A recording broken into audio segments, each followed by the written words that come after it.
My brother ruined my life and my parents took his side. Now he's begging me to save him from our parents, but the answer I gave left him speechless. I'm Emily, 28, female, and to put it bluntly, I was never supposed to exist, at least not as a girl. That sounds dramatic, but it's the truth. My mom always dreamed of having 2 boys. She wanted her perfect, sporty little team of sons to carry on the family name and be everything she'd envisioned in her head. When she got pregnant with me and found out I was a girl, she was devastated. My Aunt Rachel, who I'm still close with, once told me something I've never been able to shake. Apparently, when my mom found out I was a girl, she actually looked into terminating the pregnancy. By the time she got serious about it, it was too late and considered risky, so I was born, not as a blessing, but as a regret. Mom never outright told me I was unwanted, but she didn't have to. It was in the way she looked at me, the way she treated me, and honestly, the way she talked about me when she didn't think I was listening. I was a fussy baby, a needy toddler, and later, a difficult child. Nothing I did was ever good enough. And then there was my older brother, Jake, 30, male, who could do no wrong. Jake was their golden boy, the apple of their eye. He was everything I wasn't, confident, charming, and honestly, a complete jerk. But my parents didn't see that. To them, Jake was perfect. If you asked them back then, or even now, he practically walked on water. Jake wasn't just the favorite, he was the villain in my story. He made it his life's mission to make me miserable. Growing up, Jake had this knack for getting me into trouble. If something went wrong in the house, it was always, Emily did it. He broke Mom's favorite vase? Must have been me. He took money out of Dad's wallet? Obviously my fault. He'd come up with these wild, detailed lies, and no matter how absurd they sounded, my parents always believed him. It got to a point where I didn't even bother defending myself anymore. What was the point? They never listened. Jake was always just being a kid or didn't mean any harm, while I was labeled as the troublemaker who needed to learn how to behave. But Jake didn't stop at just lying. He made school hell for me too.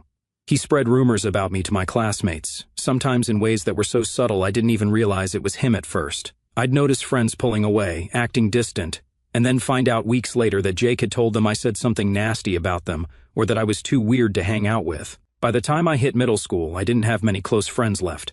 I couldn't bring people over to the house because Jake would either humiliate me in front of them or later use whatever he overheard against me.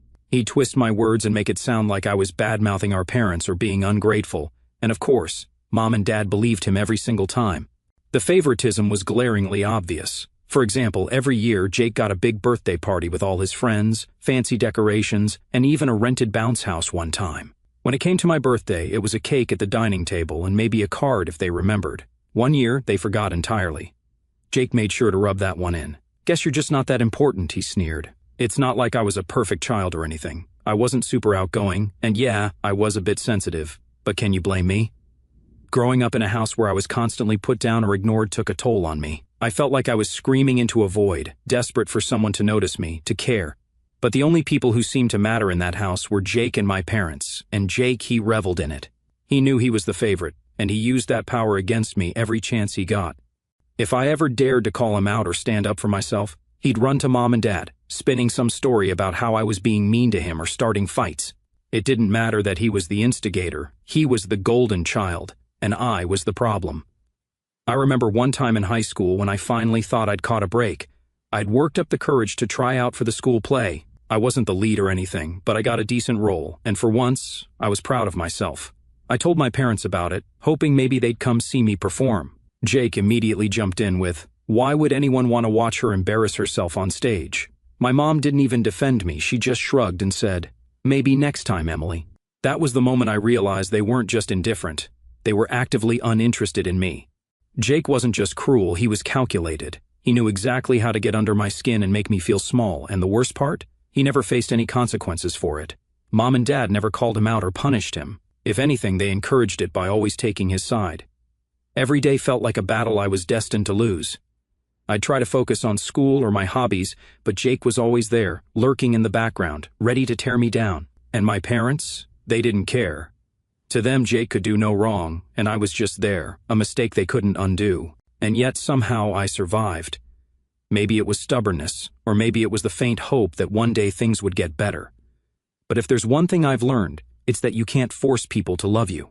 You just have to find the strength to walk away. And that's exactly what I did later. By the time I turned 18, I was done, like completely done, with my family. I knew the only way I'd ever have a chance at real happiness was to get out of there. So, I put everything I had into school.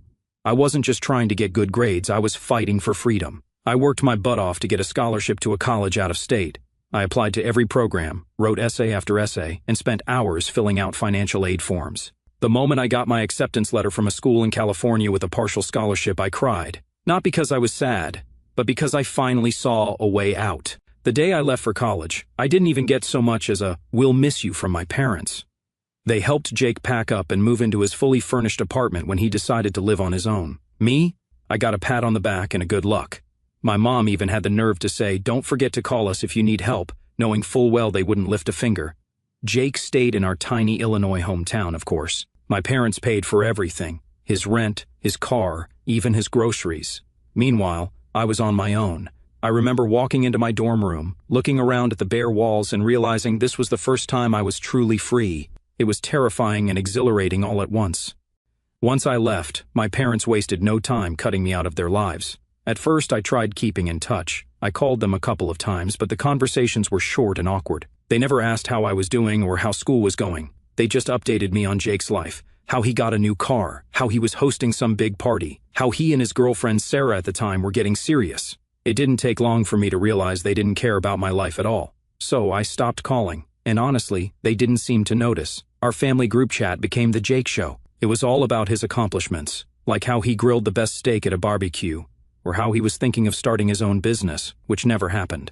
Meanwhile, I was balancing 15 credit hours, 2 part-time jobs, and endless study sessions just to keep my scholarship.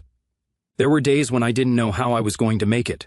I'd work late shifts at a campus coffee shop, then stay up until 2 in the morning cramming for exams. I lived on instant ramen and dollar store mac and cheese because that's all I could afford. Some days I felt like I was barely holding it together, but I refused to call home for help. Not that they would have offered any, but I wasn't about to give them the satisfaction of seeing me struggle.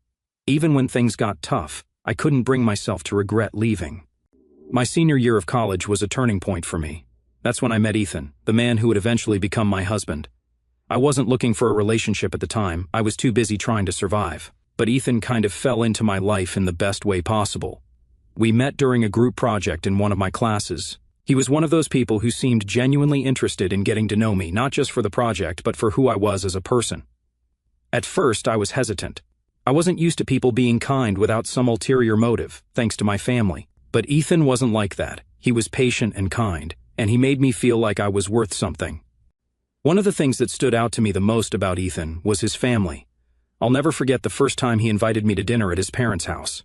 I was so nervous, but they made me feel welcome from the moment I walked through the door. His mom hugged me like she'd known me forever, and his dad joked about how Ethan never brought anyone home unless they were the real deal.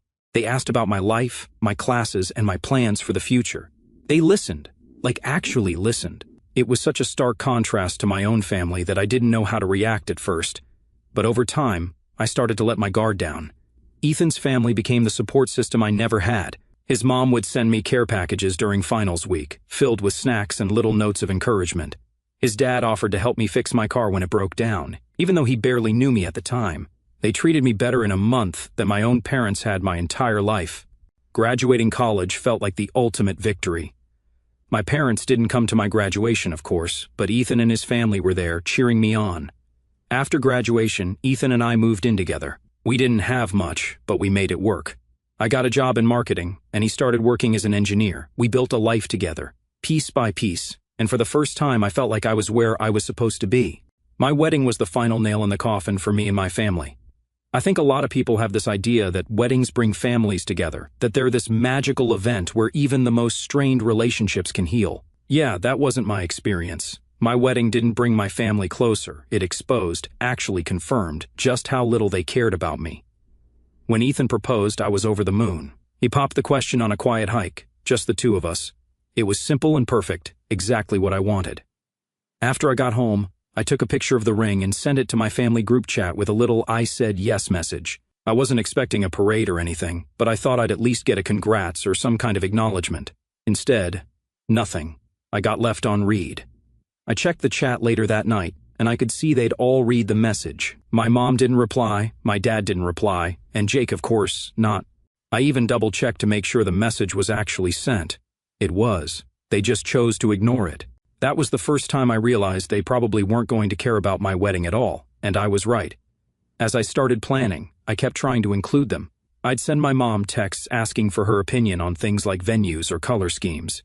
Nothing big, just stuff like, "What do you think of these flowers?" Or "Do you have any recommendations for a dress shop?"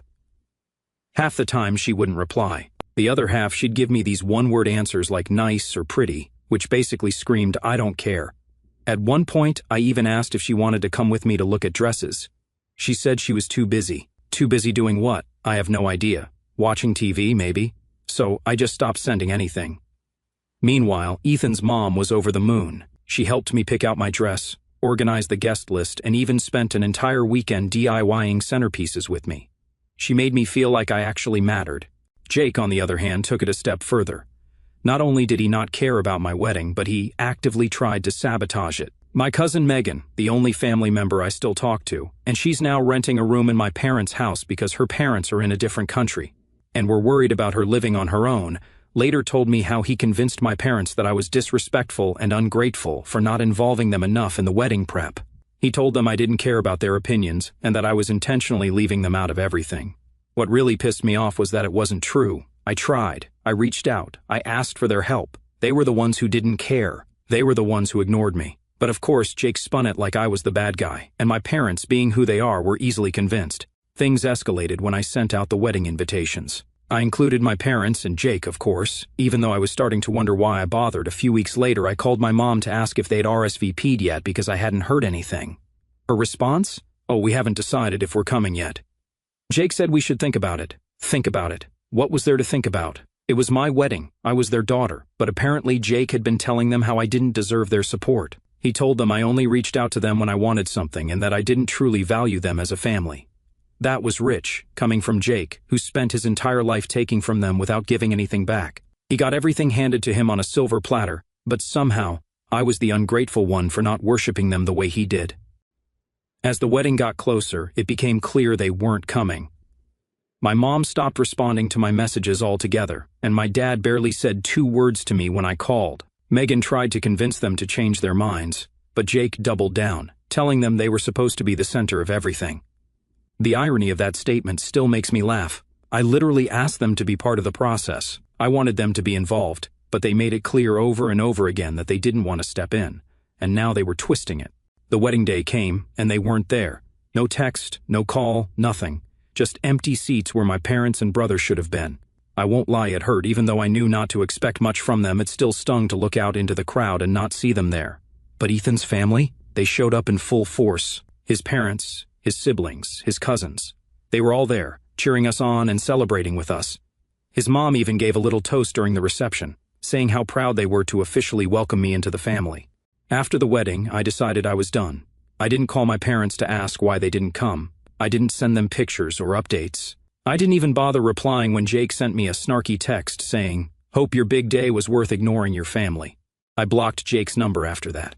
I figured there was no point in keeping the lines of communication open when all he ever did was tear me down. If they didn't want to be part of my life, that was their choice, but I wasn't going to keep trying for people who couldn't even bother to show up for me. So, while I was over in California, building a life with Ethan, my brother Jake stayed back home, basking in his golden child glory. If you've been keeping up, you already know that my parents worship the ground Jake walks on. That didn't change when he got married. In fact, it only got worse. Jake married Sarah, and my parents went all out for their wedding. I didn't get an invite, not that I'd have gone, but my cousin Megan kept me in the loop. She told me they practically covered everything: the venue, the catering, the flowers, even Sarah's dream dress. Megan said the whole thing probably cost more than what most people spend on a down payment for a house. Speaking of houses, guess who got one of those too? Yep, Jake and Sarah didn't even have to worry about buying their first home because my parents bought it for them. A 3-bedroom, 2-bath house in a nice suburban neighborhood, all fully furnished. Meanwhile, I was over here in California, working 2 jobs just to save up for a decent apartment with Ethan. Megan would call me every once in a while with updates about Jake's charmed life. According to her, my parents were over at his house constantly, doting on him and Sarah like they were royalty. They'd babysit their dog, help with landscaping, and even stock their fridge when Sarah didn't feel like grocery shopping. I'll admit, hearing all that stung a little. Not because I wanted their help, I'd been fine on my own for years, but because it was just another reminder of how differently they treated us. When I got married, they couldn't even bother to send me a text, but for Jake, the sky was the limit.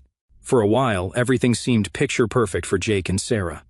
My parents bragged about them to anyone who would listen, acting like they were the epitome of success. Megan told me how they'd gush about how Jake found such a wonderful wife, and how they were building such a beautiful life together. But then, things started to shift. After a couple of years, my parents started dropping hints about grandchildren. At first, it was subtle, little comments about how a baby would make their family complete, or how they couldn't wait to spoil a grandchild. But subtlety isn't really their strong suit, so it quickly escalated. Megan told me my mom became borderline obsessed with the idea of grandkids. She'd bring it up every chance she got, pestering Jake and Sarah about when they were going to start a family. My dad wasn't much better. He'd make comments about continuing the family name, and how it was Jake's responsibility as the eldest son to carry on the legacy. I wasn't surprised, honestly. My parents have always been weirdly traditional, especially when it comes to family stuff. They don't just want grandkids, they want biological grandkids. Adoption, not an option in their eyes. It had to be blood-related grandchildren, preferably a boy to carry on the name.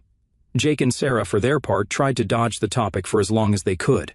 Megan said Sarah would laugh it off or change the subject, while Jake would make vague excuses about not being ready yet. But my parents weren't buying it. They started pushing harder, to the point where it became this constant source of tension. Megan told me about one family dinner where my mom straight up asked Sarah if she was on birth control, and when she planned to stop taking it. Sarah looked mortified, but my mom didn't care. One day, during one of my regular catch-up calls with Megan, she told me that Jake and Sarah had been trying to have kids, they just weren't telling anyone. Yeah, apparently, they had been trying for over a year, doing the whole fertility specialist thing, and the news wasn't good. Jake had some kind of condition, Megan didn't know all the details, that made it almost impossible for him to have biological children. Sarah was fine, medically it was all on Jake's side. And here's where it gets messy. Jake and Sarah didn't tell my parents right away. Honestly, I get it. Knowing my mom and dad, they wouldn't have been supportive or understanding. They would have been disappointed, and not the AW shucks kind of disappointed. The kind where they make you feel like you've personally let them down and disgraced the entire family. Jake and Sarah kept it under wraps for a while, but secrets like that don't stay hidden forever, especially in our family. My parents were relentless about the whole grandchild thing. Every time they saw Jake and Sarah, they dropped comments about when they were going to have kids. Not if, always when. Megan told me it all came to a head during a family dinner. My mom was doing her usual thing, grilling Sarah about babies, saying stuff like, "Oh, you're not getting any younger, and you should really think about starting now before it's too late." Sarah finally snapped and said something like, "It's not that simple, okay?" That's when the truth came out. She spilled everything, the fertility issues, the specialist visits, all of it. My parents' reaction was about as bad as you'd expect. Megan said they didn't even try to comfort Jake or Sarah. My mom just sat there, looking like someone had told her Christmas was canceled, and my dad muttered something about how they should have told them sooner. Real supportive, right? After that, things got weird. My parents didn't come right out and say they were mad at Jake, but you could tell they were the way Megan described it. It was like a switch flipped. My mom stopped calling Jake every day, and my dad didn't swing by their house as often. They still doted on Sarah, probably because they saw her as their last hope for grandkids, but Jake? Not so much. Megan said my mom started making passive-aggressive comments about adoption, like, "Well, I guess it's better than nothing, and it's not the same though, is it?" She'd go on and on about how their friends were all real grandparents, with real grandkids. My dad, on the other hand, kept talking about how Jake needed to figure it out. Like, what was he supposed to do? Snap his fingers and magically fix his infertility? Jake, for once in his life, didn't know how to handle the pressure. He'd spent his whole life being the golden child, the one who could do no wrong. Now suddenly, he wasn't living up to their expectations, and it was eating him alive. Megan told me Jake started acting out in ways that weren't like him. He was snapping at Sarah, picking fights over stupid things, and even lashing out at my parents during family gatherings. He'd always been good at staying on their good side, but now he was struggling to keep it together. Sarah wasn't handling it much better. Megan said she was tired of being treated like a baby-making machine. She started avoiding family events altogether, and when she did show up, she barely spoke to anyone. It was obvious she was over it. One night, Megan called me with an update that really drove home how bad things had gotten. Apparently, Jake had a meltdown at another family dinner. Are we noticing a pattern here? My mom had made some comment about how disappointing it was that she might never have biological grandkids, and Jake just lost it. He told them they were being selfish and that this wasn't something he could control. Megan said my parents were stunned. My mom tried to guilt trip him, saying stuff like, "We're only thinking about the family, and do you know how much this means to us?" But Jake wasn't having it. He stormed out, and Sarah followed him. Here's the thing. Part of me felt bad for Jake. Infertility isn't something anyone chooses, and the way my parents reacted was awful. But another part of me couldn't help but think he was finally getting a taste of what it was like to be on the other side of their impossible expectations. He'd never had to deal with their disapproval or their guilt trips because he could do no wrong in their eyes. Now he was learning what it felt like to not measure up, and it was clearly breaking him. Megan told me my parents started putting more pressure on Sarah after that. They were still hung up on the idea of biological grandkids, and they didn't care how it happened. They kept pushing for solutions that were completely unrealistic, like expensive treatments that Jake and Sarah couldn't afford without help. The whole thing became this toxic cycle. My parents would pressure Jake and Sarah, they'd push back, and then my parents would double down. It was like no one could admit that maybe, just maybe, things weren't going to turn out the way they wanted. I felt bad for Sarah. She didn't sign up for this level of crazy when she married Jake. On the other hand, I couldn't feel too sorry for him. After a while, my parents were furious and threatened to cut Jake off financially unless he could fix the situation. And of course, Jake can't afford to live without their help. He's been almost completely dependent on them. And because my parents are all about bloodlines and family legacy, their brilliant solution was for Jake to come crawling to me. They wanted him to convince me to give my unborn baby their last name. Not just my baby, their legacy. The audacity, right? Megan called me one night, and I could hear the tension in her voice. "Emily," she said, "Jake's desperate. They're putting so much pressure on him, and now he's coming for you. Be careful." Sure enough, a couple of days later, Jake showed up unannounced at my house in California. Let me tell you, seeing him on my doorstep was surreal. He looked nothing like the smug, arrogant brother I remembered. Instead, he looked tired and defeated, like life had finally smacked him in the face. I let him in, mostly because I wanted to hear what he had to say. He started rambling right away, launching into this sob story about how hard things had been since our parents found out about his infertility. He said they'd been relentless, blaming him for ruining their dreams of grandkids and threatening to cut him off if he didn't make it right. Jake tried to blame everything: his behavior growing up, his role in turning my parents against me, on stress. He said he'd been under so much pressure to be the perfect son that he didn't know how to handle it. "I didn't mean to hurt you," he said, wiping his eyes dramatically. "I just didn't know how else to deal with everything." Honestly, I wasn't buying it. Jake's actions weren't about stress, they were about control. He'd spent years making my life hell because he could, because he knew our parents would always take his side, and now he wanted me to swoop in and save him? Yeah, no. I let him talk until he finally got to the real reason he was there. "Emily," he said, "I need your help. Mom and Dad are serious about cutting me off unless I can fix this. They need the family name to continue, and they think your baby is the answer. Please, just give the baby our last name. It's the only way to save our family." I couldn't help it. I laughed, like actually laughed out loud.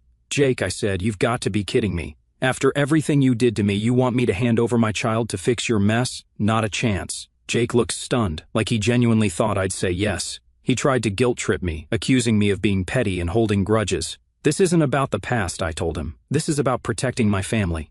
My kids will have nothing to do with the people who treated me like I didn't matter." He kept pushing, saying how I was ruining his life by refusing to help him. He even tried to play the victim, saying he didn't deserve to be punished for something he couldn't control. "Emily," he said, "if they cut me off, I'll lose everything." That's when I lost my patience. "Jake," I said, "you've spent your whole life taking from me, my peace, my friends, even my parents' attention. And now you want to take from my kids? Absolutely not. If they cut you off, that's on them, not me. Maybe it's time you learned what it's like to stand on your own 2 feet. Jake stormed out after that, slamming the door behind him. I felt a mix of emotions, anger, relief, and a weird sense of closure. For the first time, I stood up to him and didn't let him manipulate me. It felt good. A few days later, Megan called me with an update. Apparently, my parents followed through on their threat and cut Jake off financially. They stopped paying for his house, his car, and everything else they'd been covering for him. Megan said Jake and Sarah were struggling to adjust to life without my parents' endless support. Sarah, who'd been used to living a cushy life, wasn't happy. Megan said she overheard Sarah complaining about how unfair it was that Jake couldn't just fix things with me. I almost felt bad for her, but then I remembered how she'd gone along with my parents' toxic behavior for years. So, after Jake failed to get me to cave, my parents decided to step in themselves. I wasn't exactly surprised. It started with a phone call from my mom. I hadn't heard from her in years, literally years, so seeing her name pop up on my screen was jarring, to say the least.